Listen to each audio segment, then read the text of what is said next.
Rural development and corporation में last हमने rural development programmes from Antyodaya to IRDP के बारे में डिस्कशन किया था, जिसमें हमने इंटीग्रेटेड रूरल डेवलपमेंट प्रोग्राम्स और ड्रॉट प्रोन एरिया प्रोग्राम्स के बारे में डिस्कशन किया था और अंत्योदय प्रोग्राम के इंट्रोडक्शन के बारे में बात की थी। इसी को हम कंटिन्यू करते हैं और हमारा इसमें थर्ड पॉइंट है डेजर्ट डेवलपमेंट प्रोग्राम्स, यानी कि मरुस्थल विकास कार्यक्रम। तो 1977 से 78 में मरुस्थल विकास कार्यक्रम शुरू किया गया था। इसमें इसके क्या उद्देश्य इस कुछ इस तरीके से, सबसे पहला कि भाई जो रेगिस्तानी इलाके हैं उनमें रेगिस्तान का बढ़ना रोकने के लिए रेगिस्तान नियंत्रण कार्यक्रमों के साथ केंद्र और राज्य सरकारों के अन्य संबंधित कार्यक्रमों को मिलाना। दूसरा, भूमि, जल और वर्षा सहित अन्य प्राकृतिक संसाधनों का संरक्षण, विकास और उपयोग कर लंबी अवधि में पारिस्थितिक संतुलन फिर स्थापित करना।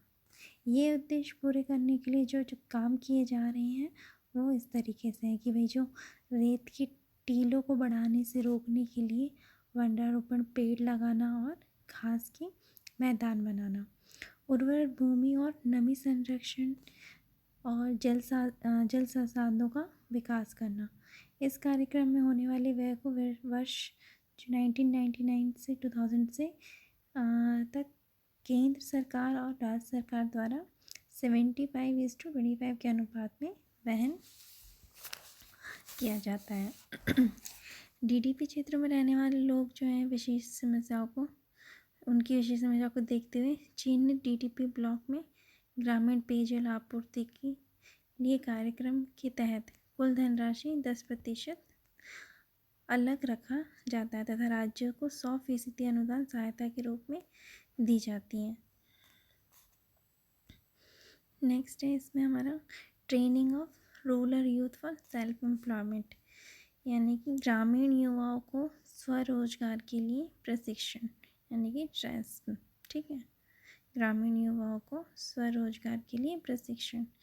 तो स्वरोजगार के लिए ग्रामीण युवकों को प्रशिक्षण देने की राष्ट्रीय योजना ये 15 अगस्त 1979 को शुरू की गई थी। जो योजना है इसका मुख्य उद्देश्य क्या था, जो ग्रामीण युवक हैं उनकी बेरोजगारी को दूर करना। इस योजना के अंतर्गत ग्रामीण क्षेत्रों में 18 से जो 35 वर्ष के युवक हैं उनको स्वरोजगार ढूंढने में सक्षम बनाने के लिए आवश्यक कौशल और तकनीकी जानकारी प्रदान की जाती है। इस कार्यक्रम के अंतर्गत 31 मार्च 1998 को तक 41.5 लाख ग्रामीण युवकों को प्रशिक्षण दिया जा चुका था। ट्राइसन सहित IRDP के सभी कार्यक्रमों को पुनर्गठित करके 1 अप्रैल 1999 से स्वरोजगार हेतु एकल कार्यक्रम शुरू किया गया है। इस कार्यक्रम का नाम SGSY हमने रखा गया है। ठीक है, SGSY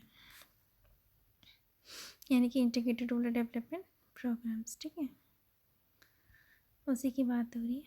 नेक्स्ट है इसमें हमारा नेशनल रूरल एम्प्लॉयमेंट प्रोग्राम,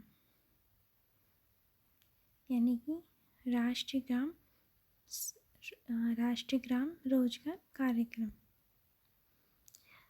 ये कार्यक्रम क्या है, केंद्र प्रायोजित योजनाओं के रूप में अक्टूबर 1980 में प्रारंभ किया गया। इसका खर्चा केंद्र सरकार तथा राज्य सरकार द्वारा आधा वहन किया जाने की व्यवस्था की गई है। इसके मुख्य उद्देश्य इस तरीके से हैं। सबसे पहला है लाभकारी रोजगार के अतिरिक्त अवसर जुटाना। सेकेंड वन इज स्थायी सामुदायिक संपत्तियों का निर्माण करना। और तीसरा, जो गांव में बसे गरीब लोग हैं उनके भोजन में पौष्टिक तत्वों को बढ़ाना। छठी योजना में इस कार्यक्रम के लिए 1620 करोड़ का प्रावधान किया, परंतु योजना अवधि में इस पर कुल व्यय 1874 करोड़ हुआ। ठीक है, जिससे क्या है, जो 17,750 लाख जो मानव दिवसों के रोजगार का सृजन किया जा सका। सातवीं योजना में NIRP पे 3092 करोड़ व्यय किया गया, जिससे 14,780 लाख मानव दिवसों के रोजगार का सृजन किया गया। 1 अप्रैल 1989 से NREP को जवाहर रोजगार योजना में सम्मिलित कर दिया गया। नेक्स्ट इसमें हमारा है rural landless employment guarantee programme, यानी कि ग्रामीण भूमिहीन रोजगार गारंटी कार्यक्रम। ये कार्यक्रम क्या 1983-84 से प्रारंभ किया गया, जिसके उद्देश्य कुछ इस तरीके से थे। सबसे पहले ग्रामीण भूमिहीन लोगों के लिए रोजगार के अवसर को बेहतर बनाना और उनका विस्तार करना, जिससे क्या प्रत्येक भूमिहीन मजदूर के परिवार के कम से कम एक सदस्य को साल में 100 दिन तक काम अवश्य मिल सके।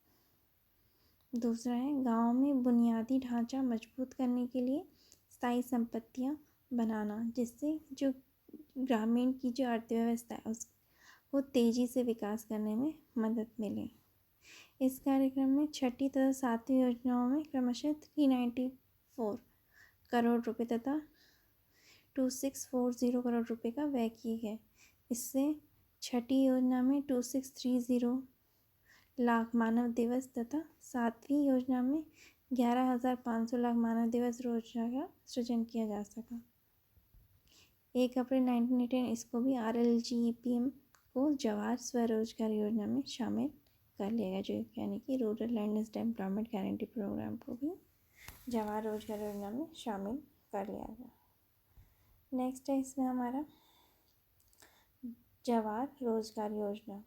ये 1 अप्रैल 1989 से राष्ट्रीय ग्राम रोजगार योजना तथा ग्रामीण भूमिहीन रोजगार गारंटी कार्यक्रम को मिलाकर इसे हमने ग्रामीण रोजगार का एक एकल कार्यक्रम शुरू किया गया। इस कार्यक्रम को जवाहर रोजगार योजना JRY की संज्ञा दी गई।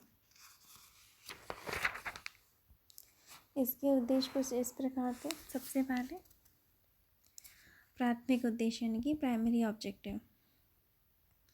प्राइमरी ऑब्जेक्टिव्स क्या थे? ग्रामीण क्षेत्रों में बेरोजगार तथा अर्ध बेरोजगार व्यक्तियों के लिए अतिरिक्त लाभदायक रोजगार का सृजन करना, generation of additional gainful employment. Secondary objectives यानी कि सहायक उद्देश्य, जो कि सबसे पहले उसमें निर्धन वर्ग के लोगों को प्रत्यक्ष तथा लगातार लाभ पहुँचाने वाली उत्पादक सामुदायिक संपत्तियों का निर्माण करना और ग्रामीण आर्थिक एवं सामाजिक ढांचे को अच्छा बनाना, सुदृढ़ करना, जिससे क्या है भाई ग्रामीण अर्थव्यवस्था का तेज़ी से विकास हो सके और जो ग्रामीण निर्धनों की आय है उसके स्तर में निरंतर वृद्धि हो सके। दूसरा है ग्रामीण लोगों के जीवन में गुणात्मक सुधार करना। तो ये जो हमारी जवाहर रोजगार योजना है उसको अप्रैल 1999 से पुनर्गठित किया गया तथा इसमें व्यापक परिवर्तन भी किए गए।